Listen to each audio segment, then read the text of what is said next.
সারা বাংলাদেশের 18 কোটি সোলজার প্রস্তুত। আপনারা ভালো করে এই মানচিত্রটা দেখেন।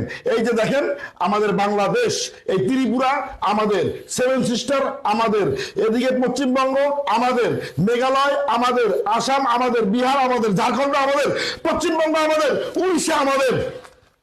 ইন্ডিয়া কখনই আর মানচিত্র হিসাবে বাংলাদেশে খুঁজে পাওয়া যাবে না। বাংলাদেশের মানুষ এখন বিজয়ের পথে যাচ্ছে। ভারত থাকবে না, ইন্ডিয়া থাকবে না, সব মিলিয়ে হবে বাংলাদেশ, আমার সোনার বাংলাদেশ। মিনমিন মিনমিন ডক্টর ইউনূসের ক্ষমতায় আমরা পেয়ে যাব বিশাল বড় ভূখণ্ড। বাংলাদেশ হবে পৃথিবীর মধ্যে বিশাল বড় একটা মানচিত্র ইনশাআল্লাহ। আমি বলেছিলাম আমি আজ কাঁদবো, আমি আজ অনুশোচনা করব। হায় রে ইন্ডিয়া, কেন বেশি লাফাইলি? আমার সোনার বাংলা, আমি তোমায় ভালোবাসি।